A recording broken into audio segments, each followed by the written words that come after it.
उस आदमी पर कुर्बानी वाजिब है। अब जरा गौर कीजिए, अभी के ज़माने में कितने लोग ऐसे हैं जो कुर्बानी के इन 3 दिनों के अंदर 10, 11, 12 इन 3 तारीखों में और कितने लोग ऐसे हैं जिनके पास इतनी सहूलत ना हो। आम तौर पर लोगों का ये ज़हन बन चुका है कि घर में 1 या 2 आदमी की तरफ से अगर कुर्बानी हो गई तो सोचते हैं कि बस हमारा बेड़ा पार हो गया। हालांकि ऐसा नहीं है। घर के अंदर 2 आदमी, 5 आदमी, 7 आदमी पर अगर कुर्बानी वाजिब है तो याद रख लीजिए हर एक की तरफ से करना जरूरी है, ये वाजिब है। अगर 1 या 2 की तरफ से किया तो उसकी तरफ से अदा हुआ, बकिया की तरफ से अदा नहीं हुआ। ये ऐसे ही है जैसे बहुत मोटी सी बात, नमाज पढ़ना हर बालिग आदमी पर फर्ज है। जानते हैं सारे लोग, घर में 5 आदमी बड़े हैं, बाप है, माँ है, बेटा है, बेटी है, बहू है, 5 बालिग है, 5 पर अलग अलग नमाज फर्ज है। अगर कोई आदमी ये सोचे कि घर का 2 आदमी नमाज पढ़ लेता है, बाकी 3 की तरफ से अदा होगा तो हो जाएगा, बिल्कुल नहीं हो सकता है। इसी तरीके से घर में अगर 5 आदमी की तरफ पर अगर कुर्बानी वाजिब है तो 1 या 2 की तरफ से कर लेने से पूरे घर की अदायगी नहीं होगी। हर एक की तरफ से कुर्बानी करना वाजिब है। आम तौर पर लोग ये कह देते हैं 1-2 हिस्सा जो होता है उनका कोई खा ही नहीं पाता है। 4 बोले थे क्या होगा, सुना है आप लोगों ने, हमने कान से सुना है। दूसरी बात, एक बड़ी गलती, दूसरी बात ये है आम तौर पर लोगों का ये ज़हन बना हुआ है कि खस्सी करें। कर सकते हैं, बिल्कुल कर सकते हैं, कोई हर्ज नहीं, जायज़ है, कर सकते हैं। 15,000 20,000 में लाइन ले आएंगे खस्सी खरीद करके, और उसमें कितना हिस्सा, 1 हिस्सा। अगर बड़ा जानवर आप ले लेते हैं 15-20 हज़ार का तो उसमें 7 हिस्सा। घर के जितने लोगों पर कुर्बानी वाजिब है सबकी तरफ से भी हो जाएगा, और अगर 1 हिस्सा बच गया तो आका दो जहां सरकार दो आलम सल्लल्लाहु अलैहि वसल्लम की तरफ से कर दीजिए। उससे भी ज़्यादा बच रहा है तो अपने बाप माँ जो मर चुके हैं उनकी तरफ से कर दीजिए। उतने ही पैसे में 7 लोगों को सवाब मिल रहा है, और अगर कुर्बानी वाजिब है 7 पर तो 7 की अदायगी हो रही है, और यहाँ सिर्फ 1 की अदायगी हो रही है। ये बात हर साल तोता की तरह से समझाते हैं। जरा गौर कीजिए, खाने के लिए नहीं, यही तो फर्क पड़ गया। सोचते हैं बड़ा तो सालों भर खाते ही है, कम से कम इस मौके से खस्सी ले ले और हम खा ले। यहीं पर नियत आपकी गड़बड़ हो गई कि आप खाने के लिए कुर्बानी कर रहे हैं, अल्लाह का हुक्म मानने के लिए नहीं कर रहे हैं। अगर अल्लाह का हुक्म मान करके करते तो आप सोचते कि घर के अंदर बीवी है, बेटा है, बेटी है, बहू है, सबकी तहकीक करते कि किसके ऊपर कुर्बानी वाजिब है और किस पर वाजिब नहीं है। सहूलत अगर 7 आदमी घर के अंदर है तो 7 खस्सी लेते, वरना उसी पैसे से आप बड़ा जानवर लेते ताकि 7 की अदायगी हो जाती। तब जाकर के ये समझ में आता कि हाँ आप अल्लाह के लिए कर रहे हैं। लेकिन 6 आदमी को आपने पीछे छोड़ दिया, अकेले 1 दिया, घर भर मिल करके खा लिया, वो तो खाने के लिए हुआ, अल्लाह के लिए नहीं हुआ। इसलिए इस बात का खास ख्याल रखें कि कुर्बानी वाजिब है, इसका छोड़ना बहुत ही बड़ा खतरनाक गुनाह है। अल्लाह के प्यारे हबीब जनाब मोहम्मद रसूलुल्लाह सल्लल्लाहु अलैहि वसल्लम ने एक मौके पर ये इरशाद फरमाया कि जिस आदमी के पास सहूलत हो, कुर्बानी करने की सहूलत हो, और वह आदमी कुर्बानी न करे तो ऐसा आदमी हमारे इल्जाम में न आए। और कर सकते हैं, शायद ये सुनने में बहुत हल्का लग रहा होगा। किसका हुक्म है? आका का हुक्म है, आका का। और आका जिसको अपनी मजलिस से, मस्जिद से, ईदगाह से भगा दे, दुनिया की कोई ताकत उसको बख्श नहीं सकती है, और अल्लाह तो माफ करेगा ही नहीं। इसलिए कि हर शख्स जानते हैं कि आका सल्लल्लाहु अलैहि वसल्लम के मंशा के खिलाफ परवरदिगार आलम का हुक्म होता है। नबी जिसको भगा दे, नबी जिसको कह दे तुम हमारे नहीं हो, नबी जिसको कह दे कि तुम मेरे लायक नहीं हो, उसको कौन है जो लायक बना सकता है? ऐसा नालायक तो दुनिया में कोई हो ही नहीं सकता। अल्लाह के नबी का फरमान है कि जिस शख्स के पास सहूलत हो कुर्बानी के दिनों में और कुर्बानी ना करे, वह आदमी हमारी ईदगाह में आए। कितनी सख्त वईद है ऐसे लोगों पर जिन के पास सहूलत होते हुए, कुर्बानी वाजिब होते हुए वो शख्स कुर्बानी नहीं करता है, इस दुनिया में मुंह दिखलाने के लायक तो हो ही नहीं सकता है।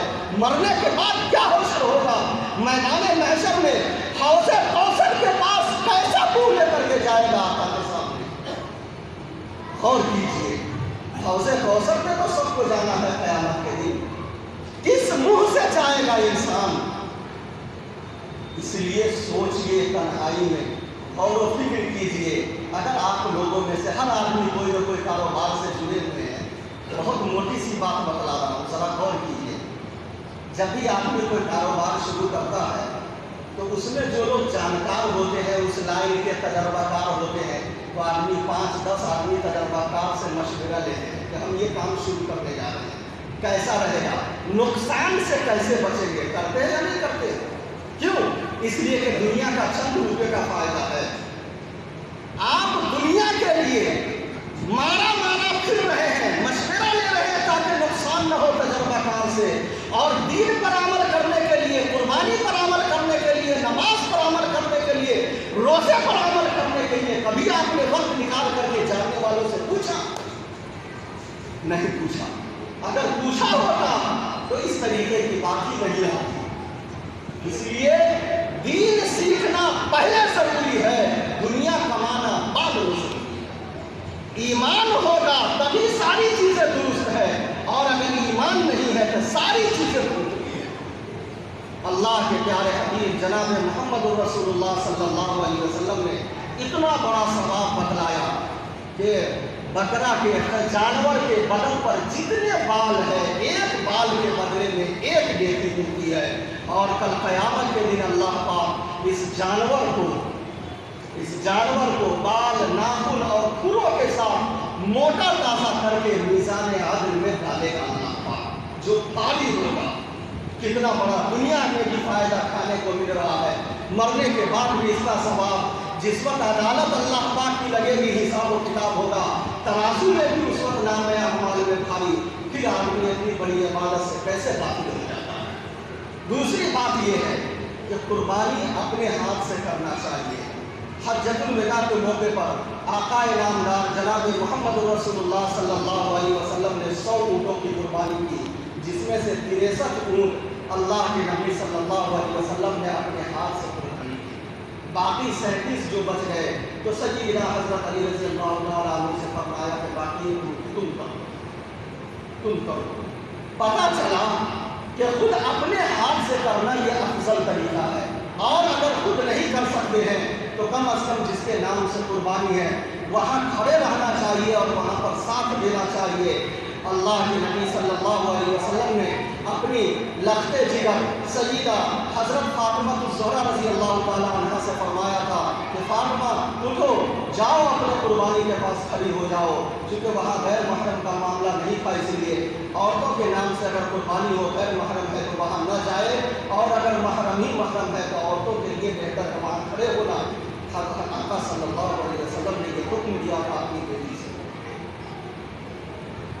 इसलिए सबसे पहले तो आदमी को चाहिए कि अपनी नियत दुरुस्त कर ले, नियत दुरुस्त कर ले।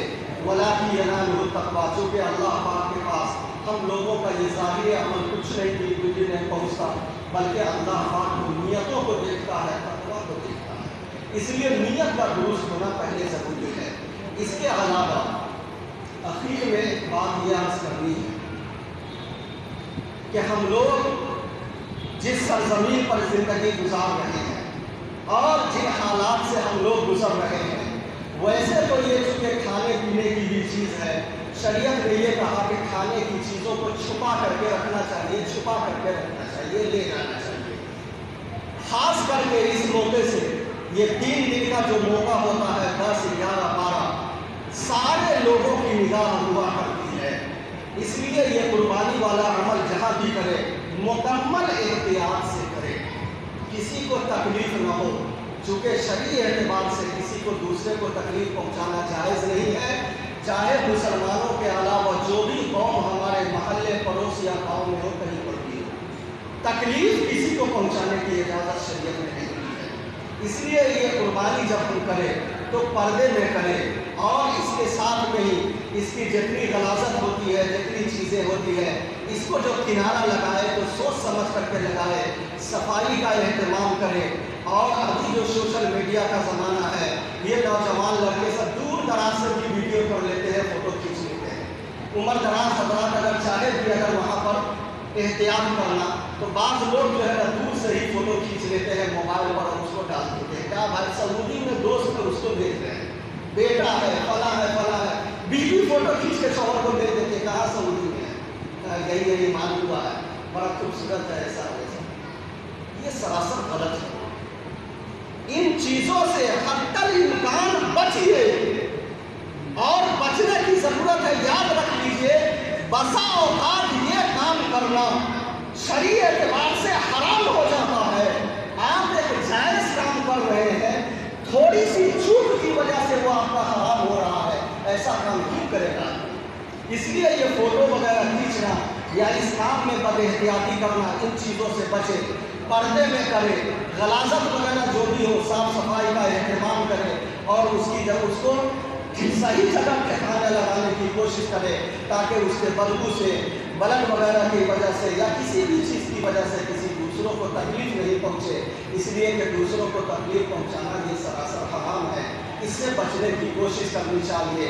دعا کیجیے کہ اللہ ہم تمام لوگوں کو کہنے سننے سے زیادہ عمل کی توفیق عطا فرمائے۔ اخیر میں ایک بات یہ عرض کرنی ہے، کل نویں ذی الحجہ ہے، اور نویں ذی الحجہ کی فجر کی نماز سے لے کر 13ویں ذی الحجہ کی عصر تک تکبیر تشریق پڑھی جاتی ہے، یعنی فرض نماز کے بعد اللہ اکبر لا الہ الا اللہ واللہ اکبر۔